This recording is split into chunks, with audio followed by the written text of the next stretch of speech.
Welcome to the Abbey Church in Kilwinning. The parish church of Kilwinning was built by John Garland and John Wright and completed in 1774. It stood on the site of an earlier 16th century church, which in turn was located within the ruins of Kilwinning Abbey. The abbey was founded in 1188. We therefore have a history that goes back over 800 years on this site. However, there is also a connection with the Celtic Church, which takes us back over 1400 years.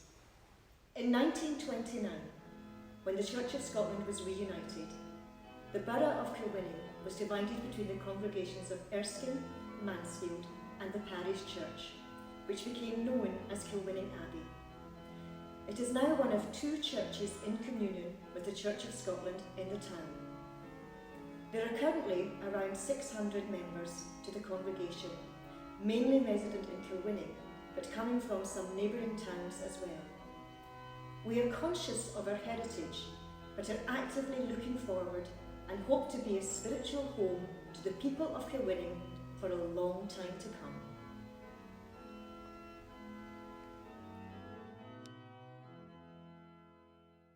The Reformation. The first mention of a Protestant minister in Kilwinning, one William Kilpatrick, is in 1587. The motto of the church was Sine te Deus cunctus nil, God is the builder, praise be he. This was adopted by the town. And like all good churches in Ayrshire, we have a Burns connection. Robert Burns wrote The Calf after a sermon preached by the Reverend James Stevens, who is buried in the churchyard. The memorial screen. The screen was erected from a generous gift made by John Cole Hamilton and was dedicated on the 10th of June 1990. It was erected in memory of Mr. Cole Hamilton's father, Colonel A.R. Cole Hamilton, who died at Gallipoli on the 15th of August 1915. His mother Sarah, who died on 18 September 1942, and his wife Gladys, who died on the 4th of October 1989. Mr. Cole Hamilton died on the 10th of November 1991. The screen incorporates the Cole Hamilton shield and the seal of the Abbot of Kilwinning. It also displays the healing plants used by the monks in the Abbey of Kilwinning. The 800th tapestry.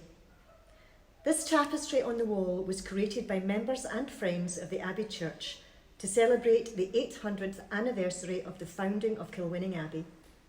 It includes representation of all the churches and the schools in Kilwinning. The Eglinton Gallery would be occupied at morning worship by the Earl of Eglinton and his family, along with members of his household. Access was available through the door at the rear from the Eglinton room, which avoided the need to enter the gallery through the congregation. In cold weather, a welcome fire was available in the Eglinton room. The Eglinton room is the room that the Earls of Eglinton, their families and household, would use to access the church. There was at one point an external staircase which has since been removed. The room today now is home to some very old parish registers and papers. Our stained glass windows are messages in glass. These windows are memorials in glass. Look and remember. These windows depict the Christian faith in light and colour. See, learn and believe. The Maxwell Gauge window. To live in hearts we leave behind is not to die. To the glory of God and in loving memory of Daniel Maxwell, died the 16th of January 1939, and Flora Gage Maxwell died the 23rd of February 1948. Gifted by his daughters, also in remembrance of Dr. David Gage, physician and surgeon, died the 3rd of July 1930. The artist of this window is Douglas Hamilton. 800th anniversary window. Erected to celebrate the founding of Kilwinning Abbey in 1188. Note the images of monastic life and the town's activities. Healing plants used by the monks form a frame for the window. This was designed by Mr. Shaw, dedicated 1989. The James Gall window. To the glory of God and in loving memory of James Gall, who faithfully served the church during his lifetime and who died the 28th of August 1936, and of his widow, Jenny Tarish Bogie, who died the 20th of August 1949. Note the self-sacrificing pelican in the top right-hand corner. The artist is Douglas Hamilton. Christ as leader. I am the way, the truth and the life. Erected in memory of Sophia, Countess of Eglinton, born 1840, died 1886, by Archibald 14th Earl of Eglinton. The artists, W. and J.T. Keir of Glasgow. Christ the Shepherd. I am the Good Shepherd. The Good Shepherd giveth his life for the sheep. Erected in memory of Hugh Conn, died 1873, and Margaret Dallas, died 1841, by their daughters Miss Conn and Mrs. Rowland, 1890. The artists again, J. and W.T.K. Keir, Glasgow. The Thomas Borland window. Sow to yourselves in righteousness, reap in mercy. In memory of Thomas Borland of 7 Acres Mains and Agnes Skeoch, his wife, also their sons and daughters, 1940. The Hunter window. God anointed Jesus, who went about doing good with the Holy Ghost and with power. In memory of Reverend Archibald Hunter, who faithfully served the church and parish from 1903 to 1944, erected by the congregation in 1951. The artist is Gordon Webster. Christ compassionate. Suffer the little children to come unto me. Erected in memory of their children, Nettie and Alice, by Reverend and Mrs. Lee Kerr, 1890. The presentation in the temple. Lord, now lettest thou thy servant depart in peace, for mine eyes have seen thy salvation. In memory of James Henry, who died the 22nd of January, 1887, and Jessie Motherwell, his wife. Artists are J.T. Stewart and C.E. Stewart, William Meikle and Sons, Glasgow.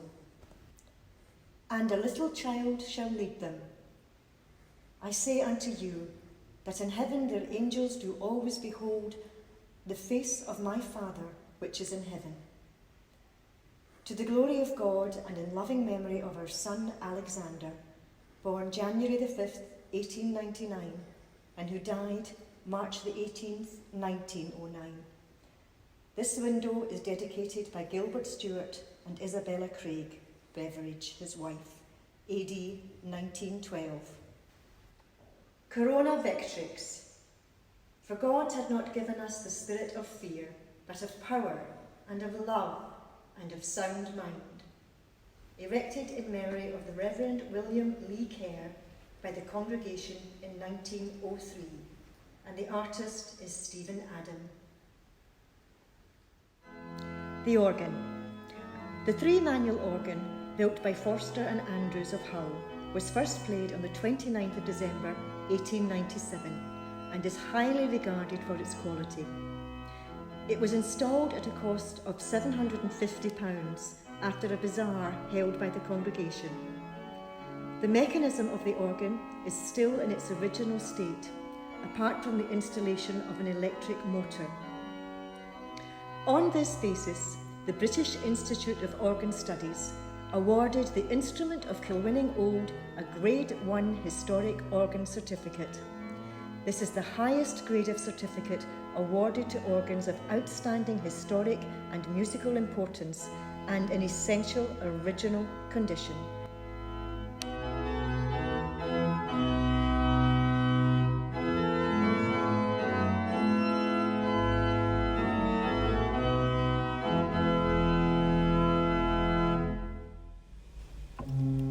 Although now 122 years old, our Old Lady organ is still played every Sunday at worship, and at weddings, and at funerals.